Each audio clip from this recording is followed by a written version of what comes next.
fake news da sua parte. Outra coisa, eu quero é transparência nas eleições. Vocês, com toda certeza, não leram o inquérito de 2018 da Polícia Federal, que inclusive está inconcluso.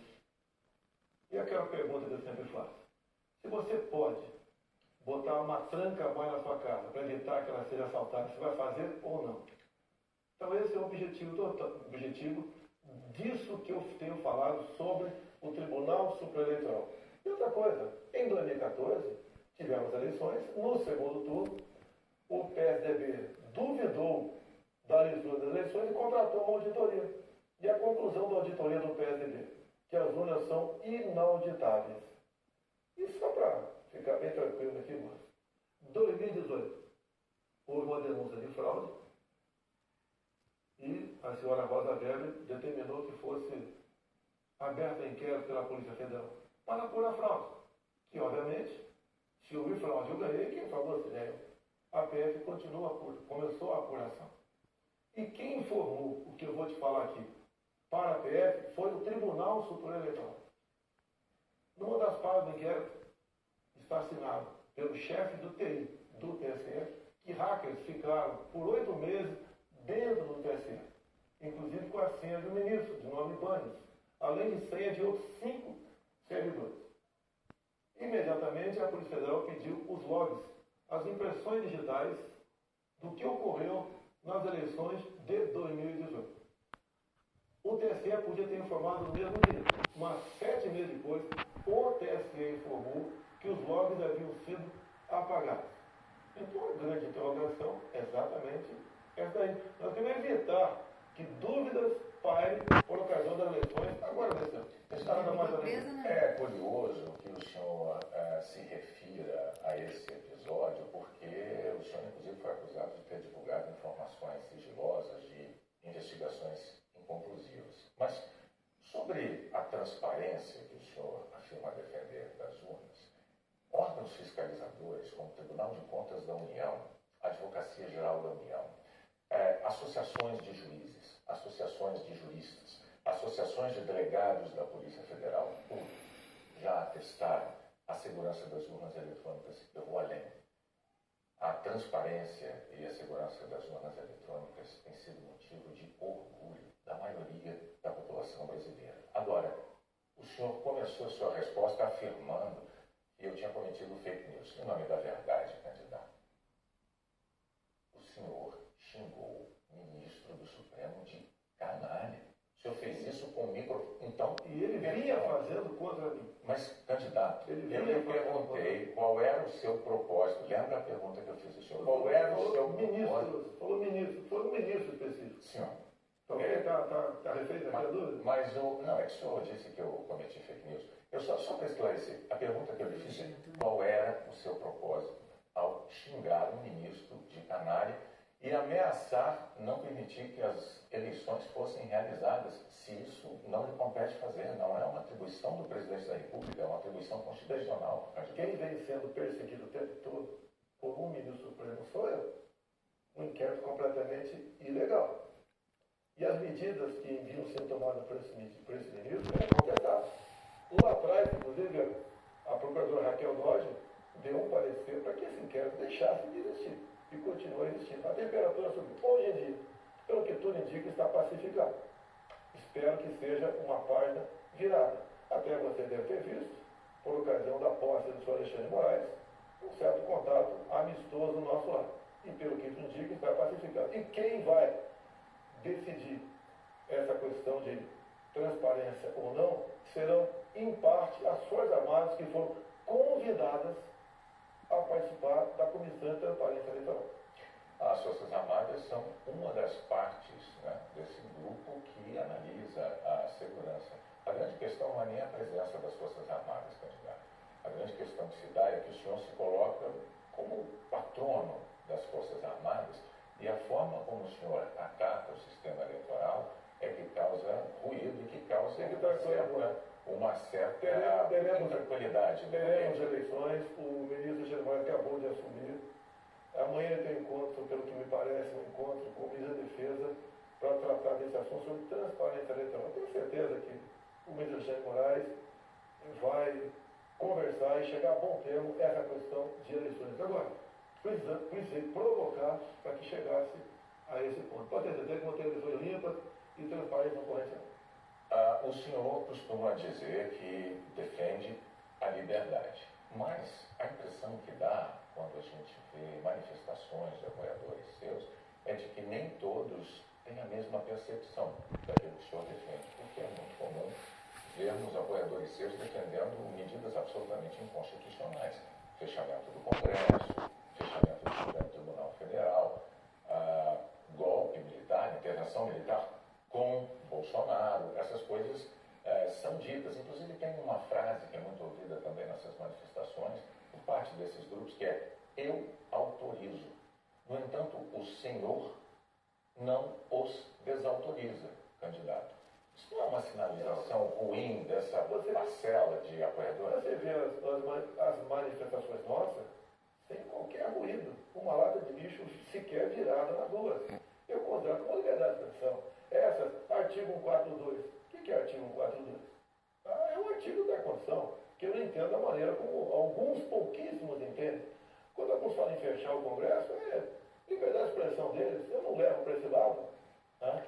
E para mim isso aí faz parte da democracia, não pode ser eu ameaçar fechar o Congresso, ou o Supremo Tribunal Federal. Então, bom, eu não vejo nada demais, vejo como liberdade de expressão, como alguns falam em AI-5, nem existe mais AI-5. Você querer punir alguém por ter levantado uma faixinha no meio da multidão AI-5, bom, isso aí é uma coisa que, no meu entender, não leva a lugar nenhum. Agora, o outro lado, eu não quero interromper, mas é que o senhor disse algo muito... Perdão, candidato, o senhor disse algo muito importante ainda há pouco. O senhor disse, referindo-se ao ministro Alexandre de Moraes, que teremos eleições, elas serão limpas, etc. Com o intuito de tirar esse estresse, tirar a intranquilidade desse momento eleitoral no Brasil, o senhor não quer aproveitar essa oportunidade diante de milhões de brasileiros para assumir um compromisso eloquente de que vai respeitar o resultado das urnas, seja ele qual for? Seja qual for, eleições limpas serão, devem e têm que ser respeitadas. O senhor vai limpas respeitar? Tem que ser respeitadas. Está atestado que as eleições brasileiras são limpas e são transparentes e que as urnas são auditáveis. Isto posto, eu lhe pergunto mais uma vez. O senhor vai assumir um compromisso diante de milhões de brasileiros de respeitar o resultado das urnas e estimular os seus seguidores a fazer o mesmo, candidato? Serão respeitados as urnas desde que as eleições sejam limpas e transparentes. Você disse que são auditáveis e em 2014 não aconteceu isso. Mas tudo bem, vamos botar um ponto final nisso? O senhor vai botar um ponto final? Vamos para outra pergunta, para outro assunto. Então, vamos respeitar outro nós temos uma declaração importante do candidato Bolsonaro assumindo publicamente o respeito ao resultado das urnas de outubro. Renato. Pandemia, candidato. Nos momentos mais dramáticos, o senhor imitou pacientes de Covid com falta de ar. Sobre as mortes, o senhor disse: e daí? Eu não sou coveiro? O senhor estimulou o uso e usou dinheiro público para comprar medicamento comprovadamente ineficaz contra a Covid. O senhor desestimulou a vacinação. O senhor não teme ser responsabilizado, senão pelos eleitores, pela história? Olha, nós compramos mais de 500 milhões de doses de vacina. Só não se vacinou quem não quis. Eu acho que você veio se vacinar. Comprada por mim.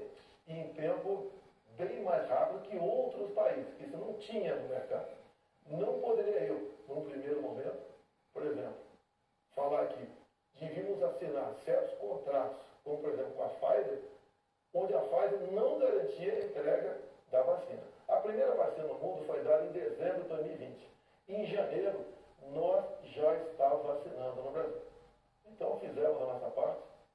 E o grande erro disso tudo foi um trabalho forte da grande mídia, entre eles a Globo, desestimulando os médicos a fazer o tratamento precoce. Isso é conhecido como uma liberdade do médico. Quando algo é desconhecido, como até hoje é desconhecido, antes dos efeitos possíveis, efeitos colaterais da vacina, desaconselhar, inibir, ameaçar, caçar o registro de médicos. Isso que foi errado feito durante a pandemia. Candidato, o senhor desestimulou a vacinação. O senhor não tem nada a ver com liberdade. O senhor chegou a dizer que quem tomasse a vacina poderia virar jacaré. O senhor associou a vacinação ao vírus da AIDS. E mais, quanto às vacinas, a Pfizer esperou 93 dias por uma resposta quando a empresa procurou o governo para tratar de vacina. A Coronavac, o senhor desautorizou o ministro e chegou a suspender a compra da vacina. Não houve expressão da minha parte. A questão da Pfizer. No contrato da Pfizer estava escrito: não nos responsabilizamos por qualquer efeito colateral. Outra coisa, a Pfizer não apresentou quais seriam os possíveis efeitos colaterais. Eu usei a figura de linguagem. Jacaré. Figura de linguagem? Sim. Você acha que é o caso de brincadeira? Não é brincadeira. Isso faz parte da literatura portuguesa. Então, brincadeira é, num momento difícil para o Brasil, a imprensa desautorizar os médicos pela sua liberdade de clinicar. Esse foi o grande problema. E outra coisa, eu não errei nada do que eu falei. Eu falei no início da pandemia que nós devíamos tratar dos idosos, pessoas com comorbidade, e o resto da população trabalhar. Isso eu falei. E não errei. Hoje, muitos países já falam que o lockdown foi um erro, que as pessoas se contaminavam muito mais em casa do que nas ruas. E outra coisa, se falava em fazer o que o lockdown? Lockdown 1 mês, 2 meses no máximo para achatar a curva. Durou mais de um ano o lockdown. E até hoje continua gente falecendo por Covid. Ou seja, o lockdown serviu sim para atrapalhar a nossa economia e contaminar mais pessoas ainda em casa. Exato, mas as medidas socioeconômicas importantíssimas, elas foram adotadas por governos no mundo inteiro justamente para sustentar o fique em casa no pico da pandemia, fique em casa se puder. Para que as pessoas pudessem proteger a própria vida e ao mesmo tempo receber um amparo econômico.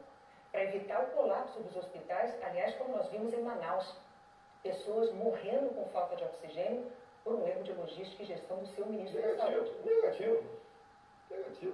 Menos de 48 horas estamos chegando já, cilindros lá em Manaus. Só foi uma coisa atípica, anormal, que aconteceu de uma hora para outra. Menos de 48 horas, cilindros começaram a chegar em Manaus de alguns pontos do Brasil. Fizemos a nossa parte em Manaus.